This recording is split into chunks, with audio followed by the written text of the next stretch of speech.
În ultimii ani vedem cu toții cum Comisia Europeană face din ce în ce mai multe gafe. Lucruri care șochează lumea normală, precum încurajarea relațiilor nefirești între oameni de același sex, izolarea indivizilor și purtarea măștilor ca să nu ia vreo boală unii de la alții, vaccinarea de 2-3 ori pe an pentru aceeași boală, susținerea războiului din Ucraina cu arme și soldați, iar acum validarea printr-un document oficial a 3 insecte pentru a fi consumate ca hrană pentru oameni. Viermele galben, greierele și furnica. Ba nu, greierele și furnica era o fabulă. Furnica a scăpat, că este muncitoare și își vede de treaba ei, nu deranjează pe nimeni. Este vorba de viermele, greierele și lăcusta. Emiterea unui astfel de document mi se pare o acțiune total nefirească. În primul rând, de ce trebuie un document pentru a putea mânca un greiere? Dacă vreau și dacă mi este foame, și fără acel document pot să prind un greiere în grădină și să-l mănânc, sau un vierme în bucătărie, așa cum îl prinde o pasăre. Natura își face treaba și fără documente. Chiar nu avem nevoie de o hârtie care să ne spună că avem voie să facem asta. Tot ce zboară se mănâncă, când ți-e foame mănânci și pietre. Conform acestui document, aceste 3 insecte au fost catalogate drept novel food, adică alimente noi. Ținând cont de faptul că există populații pe acest pământ care consumă aceste insecte de mii de ani, atitudinea Comisiei Europene arată situația disperată în care a ajuns Europa și lumea în general și ne dă o idee clară că în viitor vor fi probleme mari legate de hrană, atât datorită problemelor ecologice, dar și datorită interzicerii creșterii animalelor clasice pentru consum, porci, vite, oi, găini, etc. Între noi fie vorba, voi știți, din alte documentare, părerea mea că nu ar trebui să consumăm animale deloc, că este de-a dreptul o crimă inimaginabilă ceea ce face omenirea, cum chinuie animalele crescându-le în condiții oribile și ucigându-le de parcă ar fi niște pietre. Dar nu despre asta discutăm acum. Fiecare este liber să mănânce ce îi place. Va mai dura mult timp până va realiza omenirea ce crimă îngrozitoare face să chinuie animalele în halul acesta, crimă echivalentă cu chinuirea și uciderea unui om. Din moși strămoși, noi am fost obișnuiți să consumăm porcul de Crăciun, mielul de Paște, supa de pui, pieptul de rață, ciulama de porumbei, pește la grătar, mici, hrana de zi cu zi. Organismele noastre sunt optimizate să descompună aceste alimente și să ia elementele nutritive din ele. Ar fi un dezastru pentru sănătate dacă am începe de mâine să mâncăm viermi, lăcuste și pe domnul greiere, care cântă toată vara, care ar fi foarte nemulțumit și ar spune de ce nu și furnicile. Ce este cu discriminarea aceasta? Probabil Comisia Europeană a considerat că acestea 3 sunt mai puțin importante pentru natură ca furnicile sau ca albinele, sau ca muștele, dar se înșeală amarnic. De altfel, ea nu spune nimic despre aceste aspecte, despre eventualele efecte adverse, ci ne bagă pe gât doar informații bombastice că sunt bune, că conțin proteine și vitamine, că astfel ajutăm și mediul. Lăcustele, greierii, viermii galbeni de făină și alte insecte pot provoca reacții alergice ușoare sau severe în funcție de fiecare organism. Poate apărea chiar și o reacție gravă, cunoscută sub numele de anafilaxie, care poate pune viața în pericol. Însă la fel poate apărea de la orice aliment, chiar și de la legume sau fructe, cum ar fi o simplă alună. Deci din punctul acesta de vedere, insectele nu sunt cu nimic mai periculoase ca orice altă hrană. Pericolul este de altă natură, este ceva mai ascuns. Problema rămâne în esență, la prima vedere, doar de ordin moral, etic sau, cum să spun, de ordin cultural, tradițional. Și acesta este unul dintre motivele pentru care Uniunea Europeană a emis un document, tocmai ca să oficializeze cumva, să implementeze în mintea oamenilor ideea că este ok, chiar dacă din punct de vedere tradițional nu este acceptată o asemenea perspectivă a consumului acestor insecte, pe care cei mai mulți oameni le consideră scârboase și le vine să vomite numai când le văd. Să îi pui pe români să mănânce astfel de gângănii este ca și cum i-ai pune să mănânce câini. Chiar și de ar muri de foame, tot nu ar mânca un câine la cuptor. Cu puțină reclamă însă, cu manipulare și câteva rețete gustoase, și prin prezentarea unor avantaje ale consumului de insecte, totuși oamenii vor adopta ușor în următorii ani această hrană. Ele conțin proteine, fibre și vitamine și în plus sunt consumate și de găini pe care le mâncăm noi la fast food sub formă de aripioare, pulpe și piept, McNuggets și altele. Ce bune sunt! Chiar și rușii au plâns când și-a luat McDonald's catrafusele și a plecat din Rusia în semn de protest împotriva războiului. Dacă găinile de la McDonald's mănâncă cu atâta poftă insecte și nu mor, de ce nu le-am putea mânca și noi direct, nu-i așa? Când eram mic, țin minte că aveam 7 rățuște și stăteam cu ele și le dădeam în râme. Răscoleam pământul și ele săreau și luau tot ce găseau. Râme, viermi, gândaci. Le mâncau cu atâta poftă, umblau după mine prin grădină în șir indian, erau așa de voioase și sănătoase, făceau baie toată ziua în apă, se întindeau la soare și dormeau și când le strigam, într-o secundă erau în picioare. Trăiau cu o poftă de viață și o vioicine fenomenale. Dar nu numai de poftă și de foame vor mânca toți insecte, ci și de curiozitate. Suntem curioși să-l punem pe domnul Greiere la grătar, să-l pârlim puțin, că oricum nu ne mai trebuie muzica lui, avem muzică în căști la telefon. Dincolo de orice glumă și tentativă de a face haz de necaz, rămâne adevărul științific crunt legat de această problemă. Și îl veți afla în continuare, numai de la eu v-am spus, pentru că nu vi-l spune nimeni. Ei sunt interesați doar să vă prostească. Vor apare acum toți influencerii cu provocări, cu fel de filmulețe. Vor găti insecte, care mai de care, rețete peste rețete. Le vor mânca ca Nicole Kidman în fața voastră, se vor hrizi și se va umple TikTok-ul de lăcuste, de greieri și de viermi, până vi le vor băga pe gât pe toate. Iar după ce omenirea va începe să mănânce insectele, vor constata ce rău au făcut și va fi o nenorocire echivalentă cu criza din China, când au omorât toate vrăbile pentru că le mâncau grâul și după ce au dispărut vrăbile, s-a ales praful de culturile de cereale și de orice și au murit milioane de oameni de foame. Natura se răzbună pentru orice dezechilibru pe care îl creează omul, iar faptul că se vor apuca să crească viermi și lăcuste și să le modifice genetic să fie mari și grase și bune de pus în tigaie, va crea un dezastru natural, va aduce apocalipsa. Și așa trăim cu 1000 de săbii apocaliptice deasupra capului. Sabia virusurilor, sabia bacteriilor, sabia dezastrelor climatice, sabia armelor nucleare. Acum mai adaugă deștepții aceștia și sabia insectelor. Ei spun că este bine pentru mediul înconjurător, că nu se mai consumă atâta apă pentru creșterea animalelor, legumelor, fructelor, etc.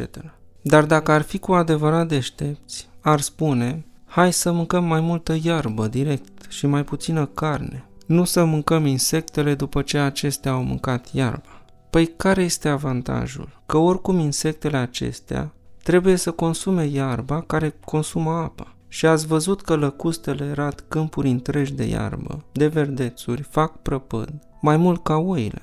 Noi apoi mâncăm iarba din burta lor. Nu are niciun sens și nu este niciun avantaj real. Dar Comisia Europeană a văzut avantajul în faptul că sunt foarte multe insecte pe lume, cantitativ, miliarde de tone, și a considerat că este păcat să se irosească asemenea hrană, în timp ce noi distrugem pădurea amazoniană ca să creștem vaci și boi. În plus, dincolo de preocuparea lor pentru mediu, că practic ei nu mai pot să doarmă ziua de grija asta, este oportunitatea de a face bani din insecte pe care au găsit-o acum.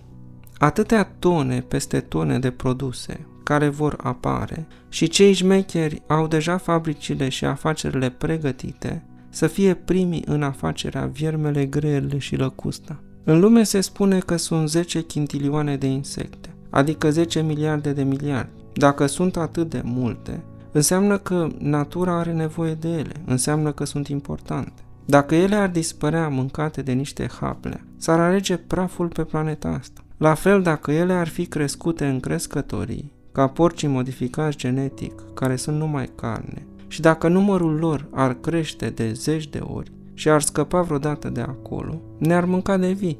Acest document de care v-am spus că nu era nevoie să îl parafeze Comisia Europeană, tocmai la acest lucru servește. S-a dat undă verde cercetătorilor să facă lăcuste de câteva ori mai mari și mai grase, greieri de câteva ori mai buni la cântat și viermi de câteva ori mai lungi și mai suculenți și mai apetisanți. La asta folosește documentul. Locomia îi va face să modifice insectele, cum au modificat tot și soia și găinile și oamenii. Deși nu este nevoie să le modifice, pentru că oricum ele, cantitativ, pot asigura hrana întregii omeniri, așa cum sunt, nemodificate. Ca să vă faceți o idee privitoare la cantitatea de insecte din lume, vă spun doar de 2 studii separate de cercetare pe păianjeni, care au constatat că păianjenii din lume consumă anual, fiți atenți, 800 de milioane de tone metrice de insecte. Deci numai insectele consumate de păianjeni cântăresc atât,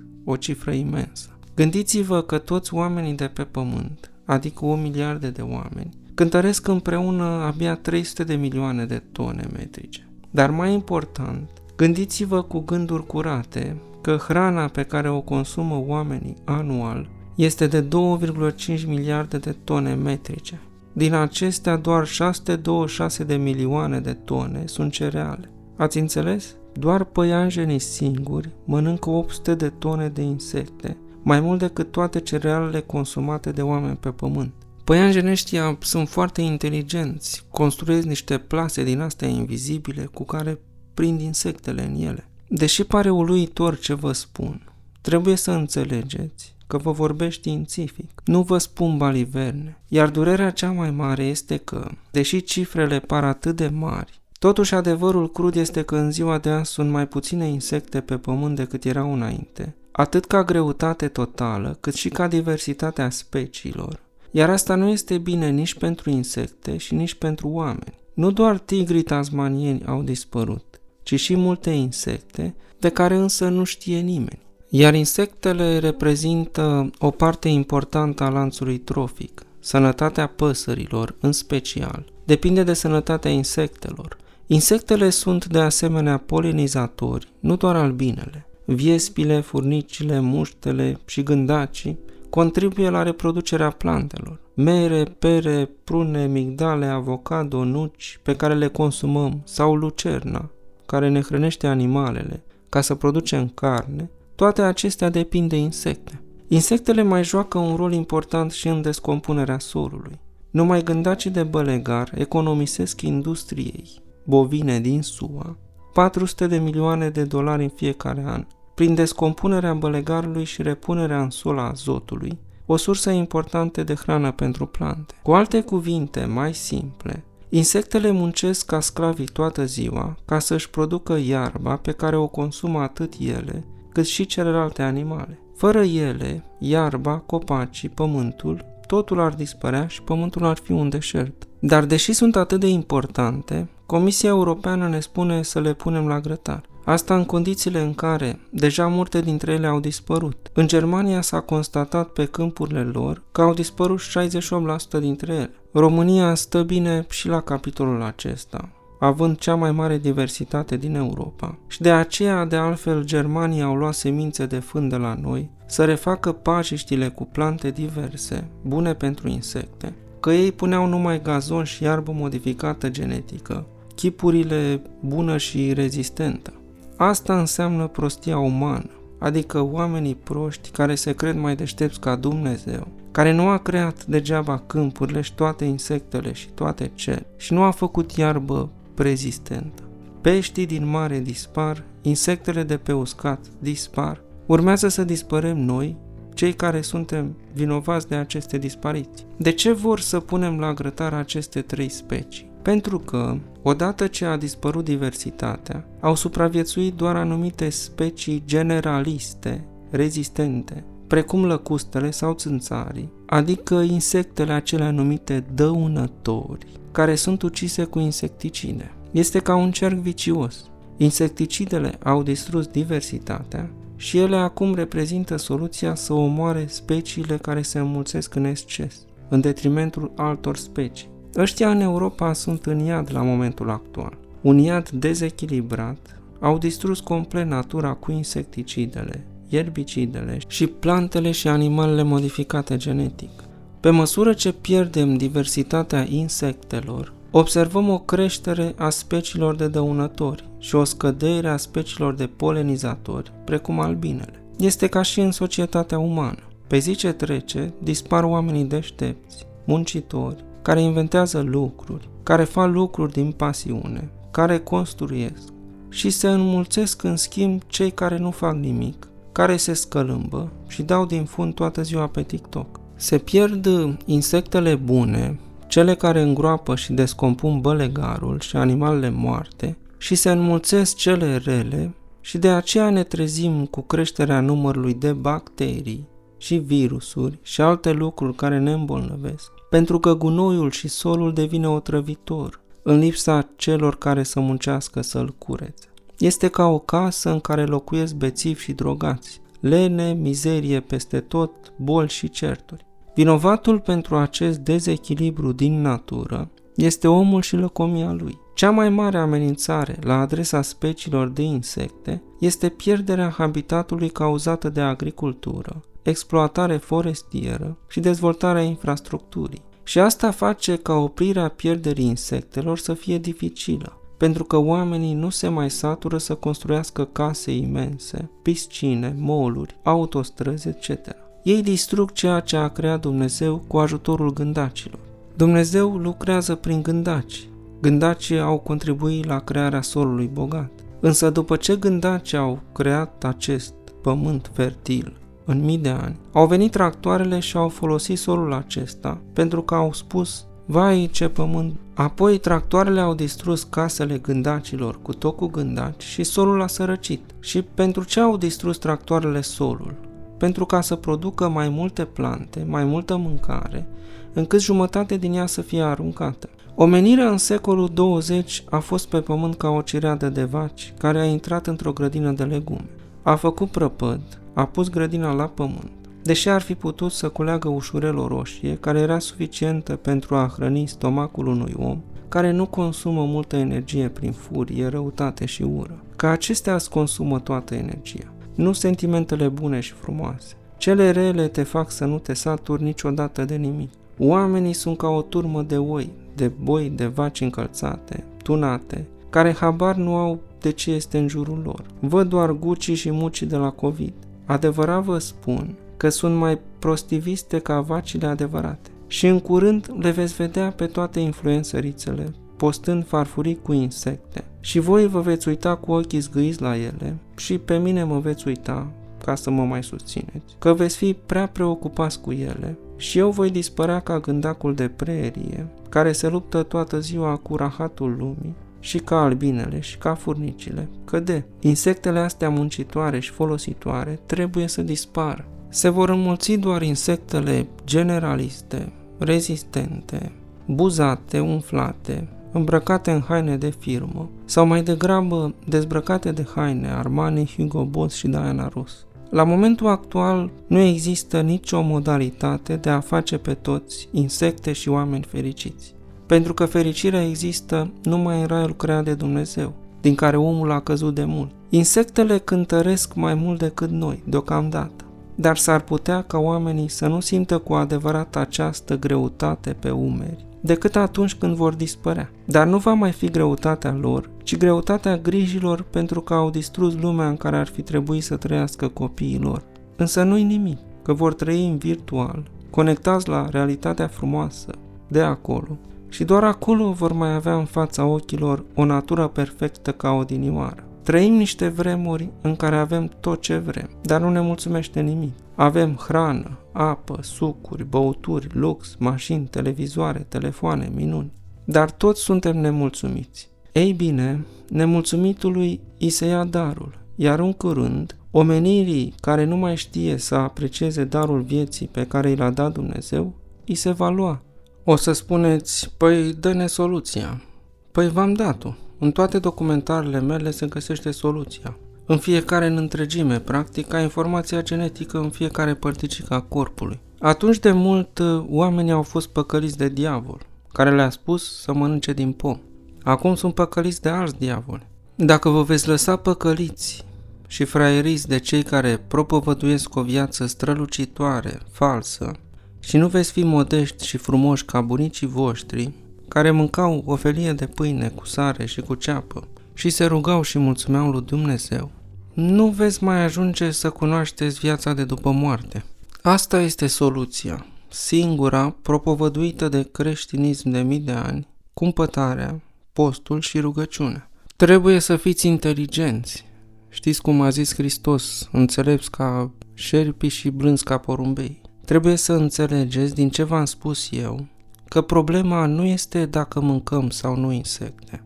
Putem să mâncăm, nu este nicio problemă asta. Oricum, la câte rahaturi pline de conservanți, hormoni de creștere, euri și nenorociri mâncăm zi de zi, niște insecte în plus nu înseamnă mare lucru. Problema este alta și anume, cum vă modelează ăștia așa cum vor ei, strâmb. Din păcate pentru voi, sincer vă spun, în fiecare zi va mai apărea câte un nebun de influencer, care năpădit de ură va vrea să vă arate că e bun și vă va face să credeți că ce este rău este bine și că neadevărul este adevărat. El va fi promovat de cei cu intenții bune, între ghilimele, cu care pavează iadul, în care focul iadului a ars gândaci. Înțelegeți? Eu sunt promovat doar de voi și de dragostea voastră cu care dați like, comment, distribuiți sau faceți și un efort în plus și vă logați pe Patreon.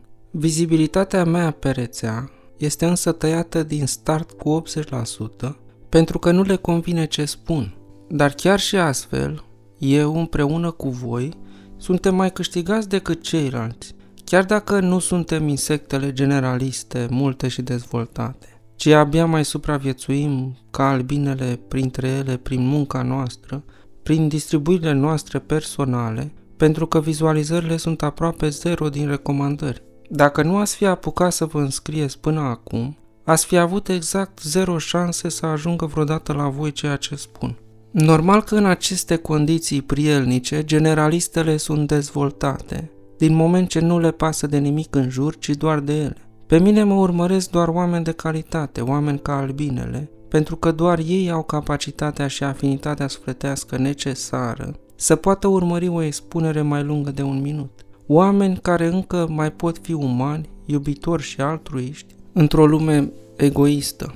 Dincolo de toți și de toate, tot noi, oamenii simpli, suntem mai câștigați, pentru că noi suntem insectele cele puține, care vom pieri încet, în mod firesc, natural, ca bunicii noștri, apreciind valorile adevărate ale vieții, nu pe cele false. Noi nu vom pieri ca generalistele din cauza insecticidelor create special să le omoare, ci vom pieri datorită faptului că suntem datori să pierim, după ce prin munca noastră și prin jertfa față de ceilalți, ne vom răscumpăra viața de dincolo. Ați înțeles? Cu o moarte toți suntem datori. Nu pentru că moartea este ceva rău și trebuie să plătim cu ea pentru cine știe ce păcate, ci tocmai pentru că ea este parte integrantă din viața noastră, așa cum ploaia este parte integrantă din nori. Când cade nu înseamnă că moare norul. Putem considera norii, furtunile și ploaia ceva rău dacă ne strică ziua de plajă sau dacă nu avem nevoie de ea pentru că ne cumpărăm hrana de la supermarket. Dar pentru insecte și plante și oamenii care au muncit să cultive ceva, ploaia este ceva bun, la fel și moartea. Pentru oamenii care au trăit o viață cu sens, este ceva bun. De aceea vă spun, nu fiți fraieri, nu vă lăsați cumpărați de strălucirea acestei lumi trecătoare. Lăsați-vă duși de nas doar de strălucirea celei de dincolo. La prima vedere pare o prostie să te lași dus de nas de o închipuire, dar mai bine de o închipuire adevărată eternă decât de o realitate falsă trecătoare care trece într-o clipită după ce energia soarelui se va stinge. V-am trezit atenția sau încă nu v-ați venit în fire?